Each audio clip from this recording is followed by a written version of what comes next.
That's right, I'm back. Just call me Barry. Cut out of Resident Evil 3 Burton. What is this?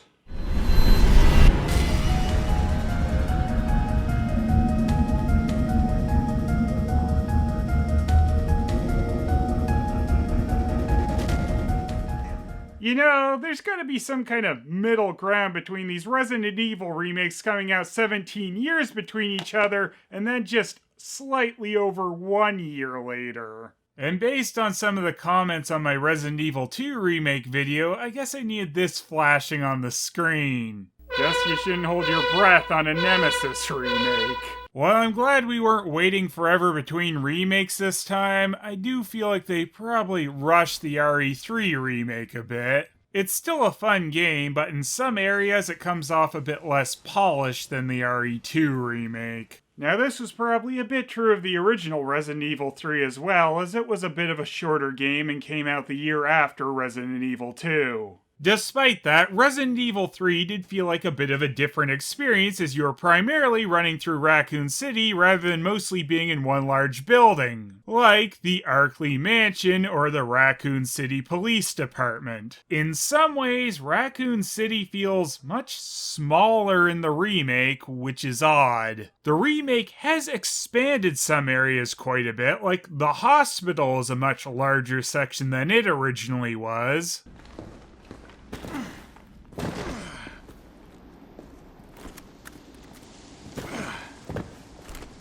And there's a completely new sewer section when you just briefly ran through the sewers a couple of times in the original. Which is wonderful because everyone loves sewers levels, right? Carlos, can you hear me now? Jill. Oh, thank God. Everything okay? Yeah, I'm alive. I lost him.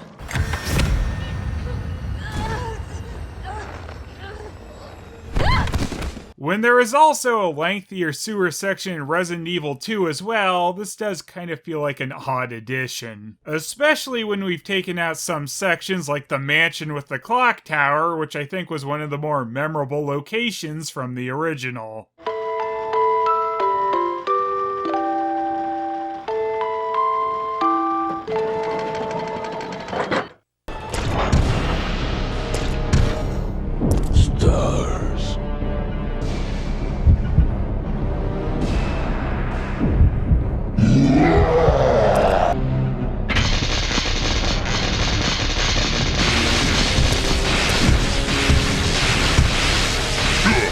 When you get to where this part would be in the remake, it's just been condensed down to a boss battle with Nemesis. I've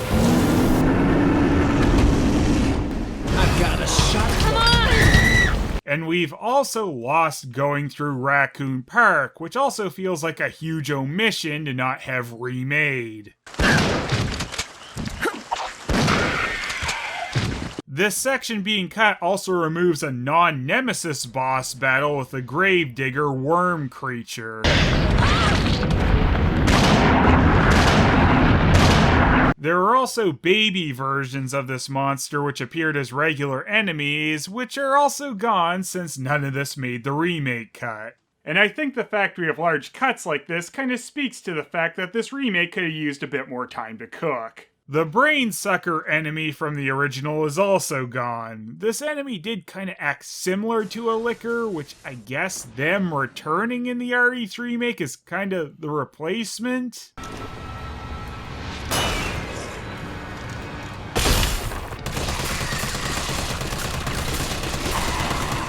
Though the lickers still only appear in the police station. And I don't know, replacing a new enemy with an old one kind of seems a bit backwards. This asshole again. I do like them having lickers appear in the police station section, as that makes sense with Resident Evil 2, of course. But it is a bit of a shame that the remake didn't try to reinvent the brain sucker at all. However, the brain sucker was also pretty close to the Drain Deimos enemy, which the remake includes, so there is that. The Drain Deimos only appears in the power station section, and they can be quite annoying as one of their attacks infests you with parasites. This basically replaces getting poisoned, and instead of needing a blue herb to remove this status ailment, they just simplified it to using any heal item to force Jill to vomit the parasites up. Fucking gross. You get the parasite status ailment forced on you once during a cutscene, which is a little annoying unless you have a green herb to burn on this. Some other enemies we also lost were the returning from Resident Evil 1 enemies, the giant spider and the crow, which isn't that big a deal, and I bet the crow would have been really annoying with the free aim. The remake did introduce a couple of new enemies, both of which are souped up versions of zombies, and are both kind of like things from other Resident Evil games. One is the Pale Head, which is kind of a super zombie, reminiscent of the Crimson Heads from the RE1 remake. These zombies will keep regenerating unless you deal high enough damage to fully take them out. Is it regenerating? Working. Then there are the Nemesis Alpha parasite-infested zombies. These are almost exactly like the Plaga-infested people from Resident Evil 4. Okay, let's try for headshots. In fact, I even said Plagas out loud the first time I ran into these. The two new versions of the Hunters from Resident Evil 3 have been remade, with the Hunter, oh no, Beta, which really isn't very different from the Hunter Alpha from Resident Evil 1. When these first show up, they even do a callback to Resident Evil 1 with a point of view cutscene of the Hunter coming towards you.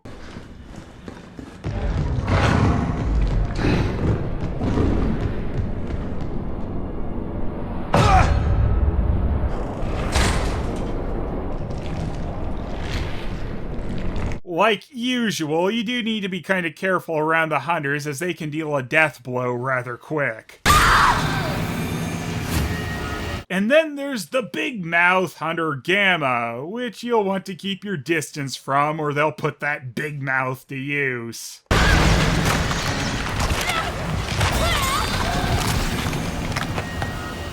I found it best to save grenades up to take the Hunters out, or flame rounds for the Gammas and explosive rounds for the Betas.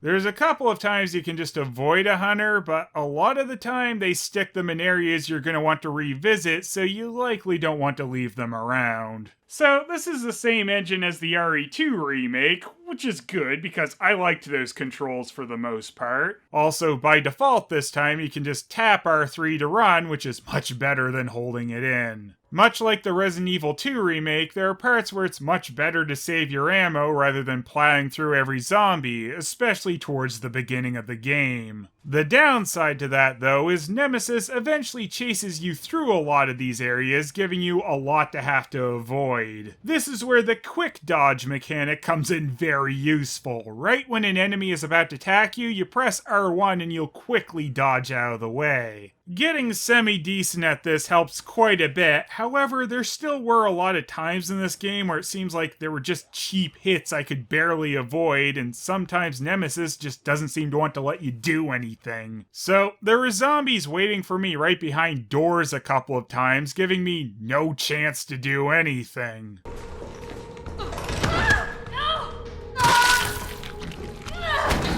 One time was particularly annoying as it was a glass door and I could see the zombie, but I couldn't do anything about it. I couldn't shoot through the door, and as soon as I went out, I got bit.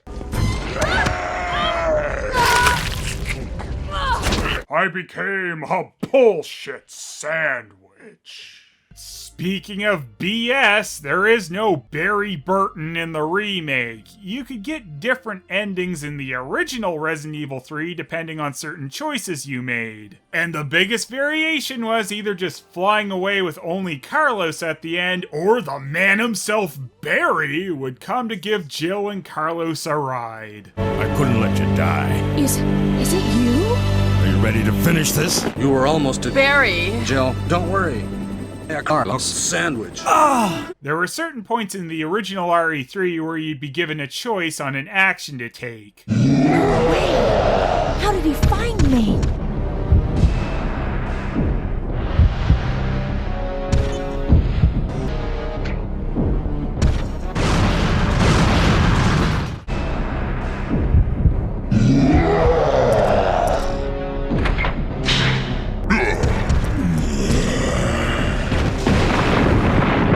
in one spot you could either jump off a bridge or shove Nemesis off. If you leapt yourself, this would eventually lead to the ending where you'd meet up with Barry. Some other choices as well throughout the game would lead to some variations to how the story played out. In the remake RE3, there is no variation or change up based on anything you do. It's the exact same story every single time, which gives it a bit less replayability. Jill, you alright? Jill, you alright? It's finally over.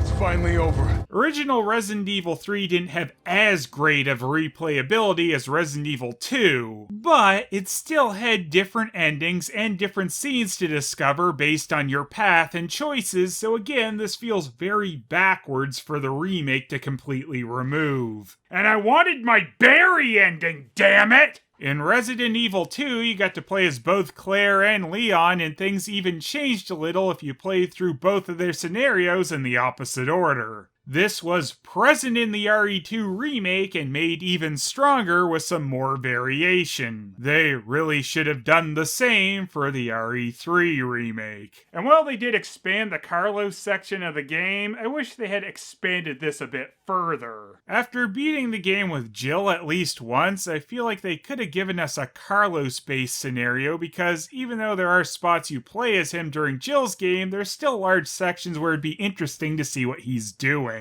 Jill! Go after Nikolai! He's got the vaccine! What about you?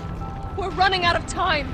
I've got this. I know you do. Maybe Carlos should have been renamed Hairlos in the remake, though. It would also be neat to see how Carlos's story started at the beginning of the outbreak in Raccoon City, and what exactly led to his commanding officer in the Umbrella Biohazard Countermeasures Service, Mikhail Victor's injury, which you find him suffering from when you first encounter him as Jill. You could also have the other UBCS officer Tyrell be a secondary character during this campaign to give you something different to do during the parts where you'd normally play as Carlos during the Jill campaign. Speaking of Tyrell, though, this was a character that got expanded on quite a bit versus the original, as he plays a much larger role now. Don't shoot! No! Nikolai? You're still alive? You saw what happened. What's going on? I'm one of the supervisors. That's all you need to know. Wait!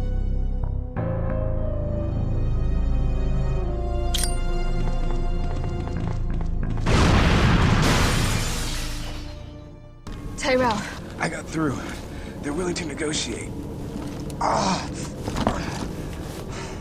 They'll call off the strike if, and this is one big-ass if, we can deliver the vaccine to them before they launch.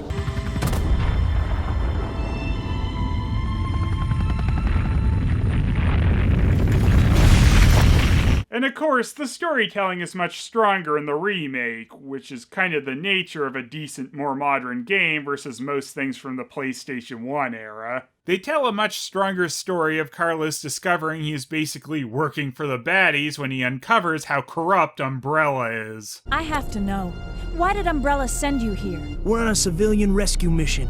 Oh, you're full of it. They're the ones who caused all this in the first place. Look, we're just mercenaries, hired hands. Do you really think the master would tell his dogs why they have to retrieve the stick he just threw? Listen, if you want answers about Umbrella, you're asking the wrong guy. The Umbrella Corporation engineered this virus, and they ordered my team to develop a vaccine, which we did. But those sons of bitches at the board, they want to destroy it. They don't want the world to know what they've done. So they're trying to erase all evidence that the virus ever existed. God, Jill knew all along. And she trusted me anyway. Fuck!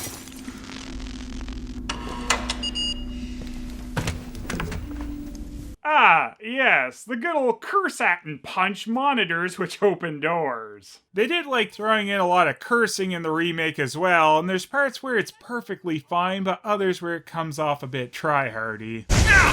Rip that fucker apart! Hey! Fuckface! They also did a good job making the villain Nikolai more loathsome, even though he still was very much that in the original. You go down there, battle the Nemesis, and I'll recall it all and sell the combat dog. put on a good show, and maybe I don't need the vaccine. Agreed? Good.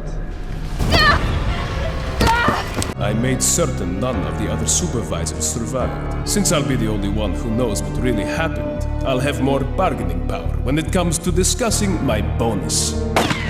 Then why kill me? I'm not on their payroll. They want you eliminated for reasons of their own. The amount is modest, but there is a reward to be claimed upon the confirmation of your death. Nikolai, while part of the UBCS, is operating his own agenda, trying to collect combat data on the biohazard creatures to sell. He's also been paid to cover things up, even going as far as to destroy a vaccine like a complete moron. Promised you this, didn't I? No! Do you have any idea what you've just done? No, don't care. My client ordered me to reduce Umbrella to rub. Nikolai also tries to get you killed several times. In some scenarios in the original, you quite blatantly kill him off. You can either accept death with dignity or die with regret.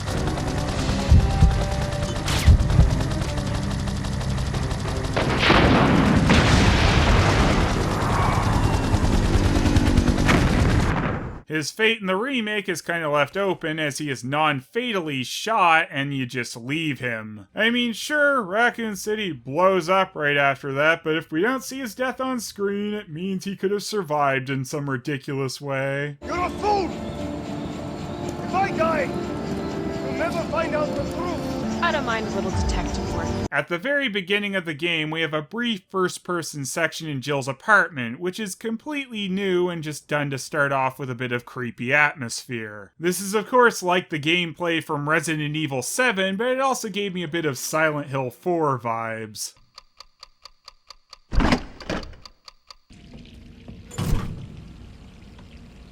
Though, unlike Henry, Jill can actually see herself in the mirror. I kinda like that we see Jill has these zombie-based nightmares, since she did go through a bit of a thing during the Arkley Mansion incident. It's a way to show that she is a bit haunted by this, but it doesn't impede her still being a super competent STARS member. And speaking of STARS... Come on, you creepy-ass stalker! You want stars? I'll give you stars! Yes, they kept that silly line, and I'm really glad that they did. You want stars? I'll give you stars. Nemesis, the super tyrant that has been programmed to hunt down STARS members, doesn't call out stars nearly as often as he did in the original.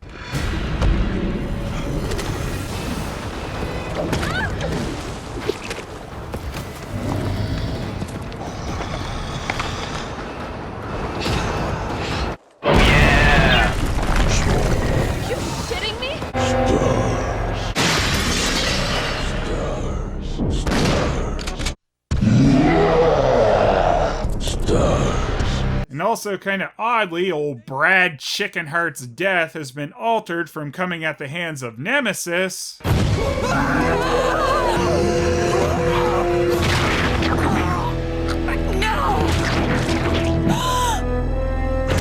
to now just being bit by a random zombie, which happens much sooner. Door behind you, go! Come on, Jill. We know how this ends. No, I don't. Are we still a team? Always. Then do me a favor. Don't fuck up like I did. Go! It's kinda odd they would get rid of Nemesis killing a STARS member, since that's Nemesis's whole point, and it kinda adds to his threat to Jill. I did rather like, though, that they added a battle with zombie Brad Vickers in front of the police station, as you could get this battle in the original Resident Evil 2 if you rushed through the beginning to get to the station. Speaking of the station, though, it's now a Carlos exclusive location where originally you revisited this spot with Jill. Game over. Yes, you're right. No.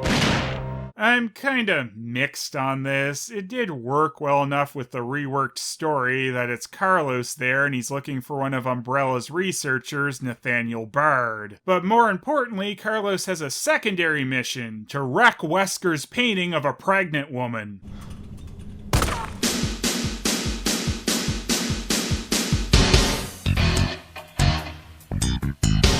It is just a bit of a shame to not be able to visit this spot with Jill now. They were extremely careful in this remake to not have Carlos interact or open anything that would contradict with what was open or not in the Resident Evil 2 remake. Alright, you want me to keep out? I'll keep out.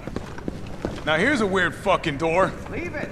We're here for Bard. As part of Resident Evil 3 takes place before 2, like visiting the police station. The original game was kind of amusing because there's one spot where Jill has the right items to get a key item that would completely mess them up in 2.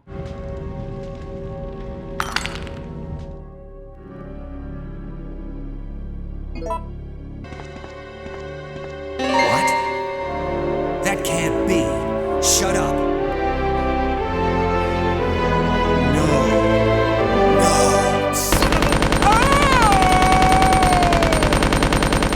But perhaps the most important revelation in this game is... Jill is quite a slob. Just take a look at this! She apparently just keeps half-finished meals and leaves them on the table. Hope these are not Jill's moldy meals. Nemesis really did Jill a favor smashing that place up. Though, it is a shame that Jill will never get to finish her raccoon milk, I suppose. Raccoon milk? Jill then faced a mirror image that was not her own.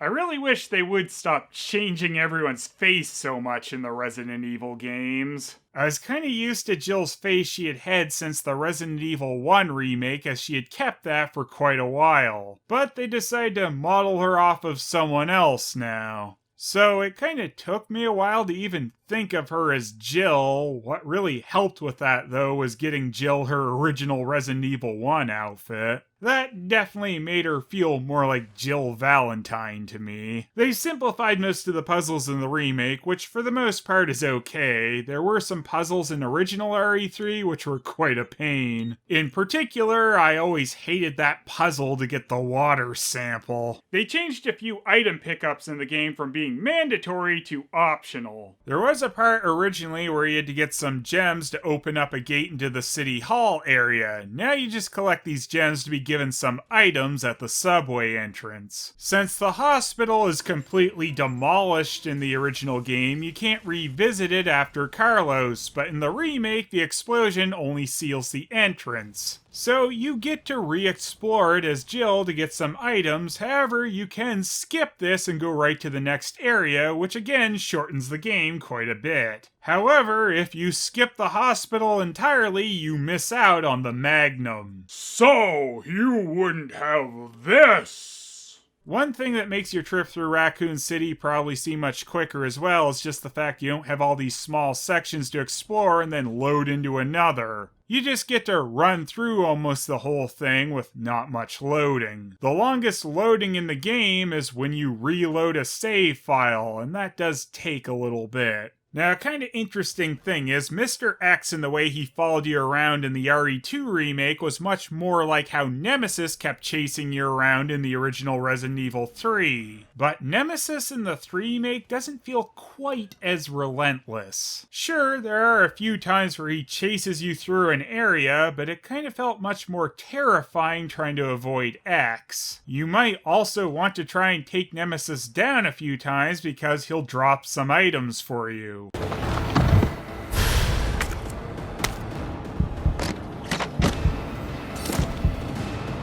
He is a bit of a bullet sponge though, so it might take a while. Nemesis is in some ways smarter than X when he is on you though. If you hide out in an area that he can't follow you to, he doesn't immediately forget about you and go wandering. Nemesis will stay nearby waiting for you to come out. In the toy store, he even just stares at you through a window. What a creep! I can't believe.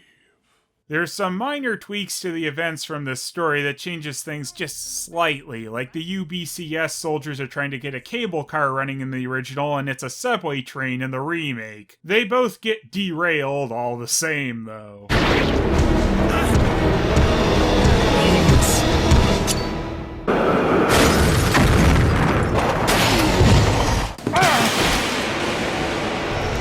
Get off my train. Shit! bird!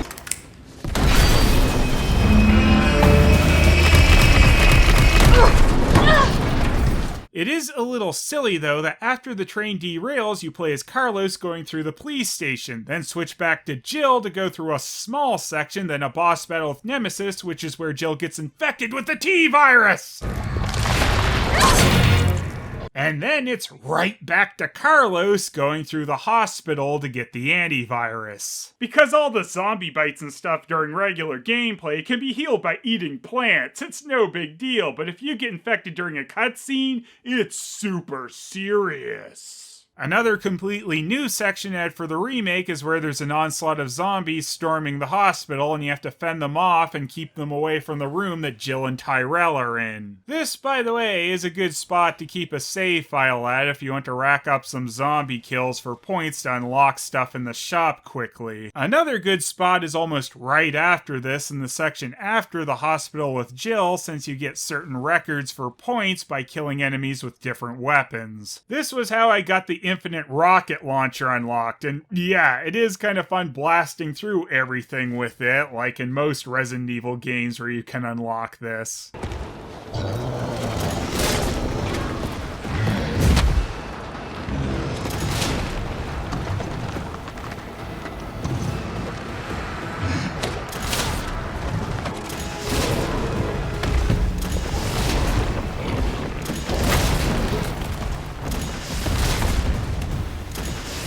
But again, it'd be much more fun to run through the game multiple times if there were some different things to see. The finale boss battles with Nemesis are much improved in the remake and feel much larger, so I appreciated that. I do also really like the final blow Jill deals to Nemesis by sticking the super laser right in its mouth. Next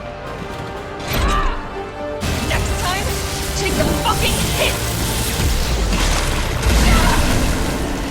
It's just a shame that the remake of Resident Evil 3 doesn't feel quite as ambitious as the remake of the second game did. It's a fun game, but it's also a short game. In fact, it's shorter than the original, which again feels rather backwards. If they had allowed for more time on this remake, I think we would have seen some of the areas from the original that they ended up excluding. And they really could have expanded Resident Evil 3 into a much more complete experience. I mean, the setting was all throughout Raccoon City. There was so much potential there, so it should have felt a lot bigger. And apparently they're gonna remake Resident Evil 4 next, which kinda seems like an odd choice as this new engine already feels a bit like Resident Evil 4's. I'd much rather see a Code Veronica remake. Hopefully a Code Veronica remake will still be coming. I honestly wouldn't mind either seeing an RE1 remake with this engine, since that would be a vastly different experience. I also would have liked to have seen Resident Evil 2 with the RE1 remake's engine, but that's not very likely at this point. Maybe they'll surprise us with this RE4 remake and it'll feel different enough to justify it. Hopefully they give it a much stronger survival horror vibe than action compared to the original. I just hope with this one it doesn't feel like they rushed it a bit. But whatever you do, Capcom, please give us an update to put Barry Burton back in this game. It's a berryless sandwich right now.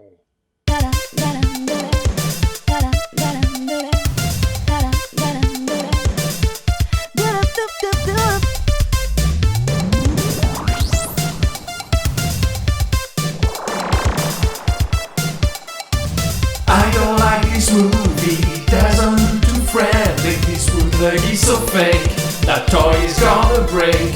Phelous, don't let me down, you need to be around. Grab that chocolate pizza, I even like it cause I want. Phelous, oh Phelous, bring on more comedy. Phelous, oh Phelous, an animation movie. Phelous, oh Phelous, what really is so fun? Phelous, oh Phelous, what's your opinion about?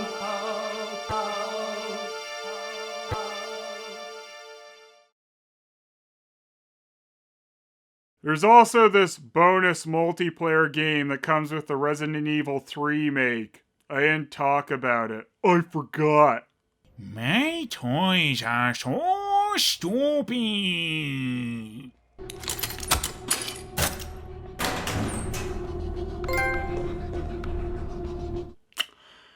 Yeah.